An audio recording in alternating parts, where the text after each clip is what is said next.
Hello dear student, welcome. तभी हम लोग बच्चों लोग रिडेम्पशन और प्रेफरेंस शेयर का सम सॉल्व कर रहे हैं। ये यूनिवर्सिटी वालों को 20 मार्क आया था, एकदम छोटा सम। आपके कॉलेज में 15 मार्क के लिए आ सकता है। तब ये क्वेश्चन कैसा है, क्या सॉल्व करना है और समझते हैं। और मैंने पूरा बुक का सोल्यूशन अपलोड कर दिया। अगर आपको किसी का भी सोल्यूशन चाहिए तो ये नंबर है मेरा, व्हाट्सएप पर मैसेज कर दो, पूरा बुक का सोल्यूशन दे दूँगा। पर सब्जेक्ट 200 है बच्चा, पूरा चैप्टर का मिल जाएगा, टेंशन मतलब 40-50 क्वेश्चन सॉल्व है। अब सुनो, रिडेम्पशन और प्रेफरेंस शेयर्स का मतलब होता है कि कंपनी ने जो शेयर खरीदा था, मतलब जो शेयर बेचा था वापस से खरीद रही है, मतलब शेयर होल्डर से शेयर ले रही है तो पैसा देना पड़ेगा ना। तो इधर क्या कहानी बोला है, कंपनी के पास 3000 प्रेफरेंस शेयर था और एक शेयर 100 रुपये का था। रिडीम मतलब वापस कर रही है ना, उसको रिटर्न करिए 10% प्रीमियम में। फिर कंपनी के पास क्या बोला, इधर बहुत पैसा अवेलेबल है, मतलब प्रॉफिट एंड लॉस में बहुत पैसा है। और कंपनी ने इधर इक्विटी शेयर बेचा, डिबेंचर बेचा, इशू मतलब बेचा, है ना, इन्वेस्टमेंट नहीं बेचा। तो सबसे पहले क्या करेंगे हम लोग मालूम है क्या, ड्यू की एंट्री पास करेंगे। तो 12% रिडीमेबल प्रेफरेंस शेयर, तो ऐसे एंट्री लिखने का पहले 12% रिडीमेबल प्रेफरेंस शेयर, है ना, क्योंकि कंपनी के पास शेयर वापस आ रहा है। Preference share capital account debit, है ना, रिडेम्पशन ऑफ प्रेफरेंस शेयर क्या लिखेंगे, रिडेम्पशन ऑफ, मैंने रिडेम्पशन नहीं डाला, आप लोग डाल देना। फिर इस पर कंपनी का देगी, प्रीमियम देगी, क्या देगी, प्रीमियम ऑन रिडेम्पशन, क्या लिखेंगे, premium on redemption of preference share, premium on redemption of preference share.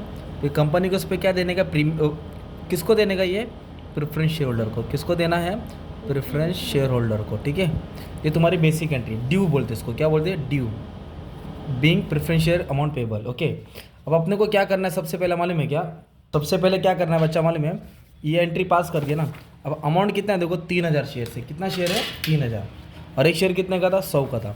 तो 3000 शेयर है और एक शेयर 100 का, मतलब टोटल 3 लाख देने का था। कितना देने का था, 3 लाख। अब उस पर कितना परसेंट प्रीमियम बोला है हमारे में, 10% प्रीमियम। कितना परसेंट बोला है, तो 3 लाख पे 10% हो जाएगा 30,000। कितना हो जाएगा, 30,000। अब टोटल कितना देना है, 3,30,000। कितना देना है, 3,30,000, 3,30,000। किसको देना है, प्रेफरेंस शेयर होल्डर्स को, किसको देना है। तो ये हो गया तुम्हारी फर्स्ट है, रिडेम्पशन है preference share, premium on redemption to preference share holder. अब इसके लिए कंपनी ने अपना क्या बेचा मालूम है क्या, कंपनी ने अलग से इक्विटी शेयर इशू किया। क्या इशू किया, जब कंपनी शेयर बेचेगी तो पैसा आएगा। तो कितना शेयर बेचा, 25,000, और एक शेयर 10 का बेचा। पार बोला था जितने का था उतना, प्रीमियम नहीं बोला है। डिस्काउंट मतलब सस्ता, प्रीमियम मतलब महंगा, है ना। तो फिर इसकी एंट्री कैसे, इशू किया ना। तो कभी भी कंपनी शेयर इशू करता है तो पैसा आता है, तो आपको लिखना पड़ेगा बैंक अकाउंट डेबिट। क्या लिखना पड़ेगा, और क्या बेचा, इक्विटी शेयर, तो इक्विटी शेयर जा रहा है, इधर लिखेंगे इक्विटी शेयर कैपिटल। क्या लिखेंगे, equity share capital, being equity share issue. क्या लिखेंगे, कितना शेयर बेचा, 25,000, एक शेयर कितने का बेचा, 10 का। तो 25,000 शेयर, एक शेयर 10 का, तो कंपनी के पास 2.5 लाख आया। कितना आया, 2.5 lakh, being equity share issue. Same company ने इधर डिबेंचर्स बेचा, देखो कितना डिबेंचर, 1,000, और कितने का, 100 का। सेम एंट्री पास करना है, ऊपर बैंक अकाउंट डेबिट करेंगे। क्या करेंगे, बैंक अकाउंट डेबिट, और क्या बेचा, डिबेंचर्स। क्या बेचा, तो डिबेंचर्स को आपको क्या करना है, क्रेडिट करना है। डिबेंचर्स को आपको क्या करना है, क्रेडिट। तो कितना डिबेंचर, 1,000, 100 का, तो 1,000 debenture at the rate of 100, तो 1 लाख का डिबेंचर्स बेचा। 1 लाख का क्या बेचा, डिबेंचर, बीइंग डिबेंचर इशू। क्या लिखेंगे, बीइंग डिबेंचर इशू। फिर इसके बाद सीआरआर की एंट्री आएगी, आपको एक रिजर्व क्रिएट करना पड़ता है, कैपिटल रिडेम्पशन रिजर्व, बोलो। फिर अपनों को प्रीमियम देना है, तो इसे लिखेंगे टू प्रीमियम ऑन रिडेम्पशन। क्या लिखेंगे, premium on redemption of preference share, बहुत बड़ा नाम है ना। फिर पेमेंट करना है, क्या करना है, पेमेंट। तो पेमेंट के लिए आएगा टू बैंक, क्या आएगा, तो ये ड्यू की एंट्री है, CRR premium payment, CRR premium payment. तो उसके लिए एक फॉर्मूला है, कैपिटल रिडेम्पशन रिजर्व। कैसे क्रिएट करेंगे, नॉमिनल वैल्यू, क्या लिखेंगे, of preference share, nominal value of minus fresh equity issue. क्या लिखेंगे, फ्रेश इक्विटी इशू। तो इसका मतलब होता है कि आपको देना था प्रेफरेंस शेयर का 3 लाख, और इक्विटी से कितना है, 2.5 लाख।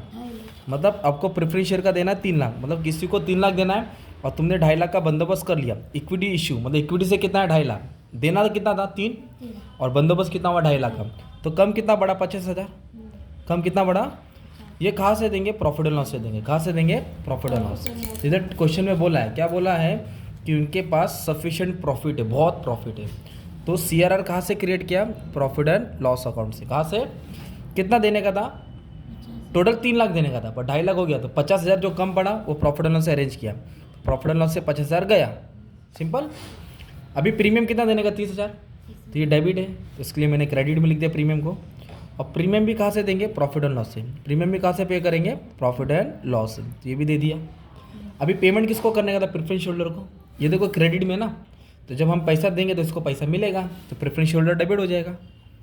प्रेफरेंस होल्डर क्या हो जाएगा, डेबिट। प्रेफरेंस होल्डर क्या हो जाएगा, डेबिट। और टू बैंक क्या लिखेंगे, क्योंकि पैसा गया कितना, 3,30,000। कितना पेमेंट किया, 3,30,000, हो गया ख़त्म।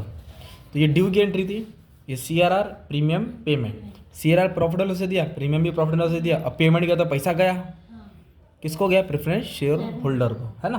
तो ऐसा सम तुमको 20 मार्क के लिए आ रहा है। कितना मार्क के लिए आ रहा है, और ऐसा सम और एक सम आ रहा है इधर। तभी अगर एक सम दिखाओ तो एक सम इधर भी है, तो ये वाला भी सम मैं अपलोड कर दूंगा तुम्हारे लिए, टेंशन मत लेना, okay.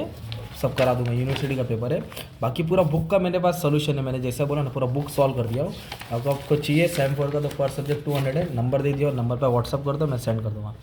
Thank you very much and all the best for your exam. Theory भी मिल जाएगा बच्चे, MCQ भी मिल जाएगा, ओके। Thank you.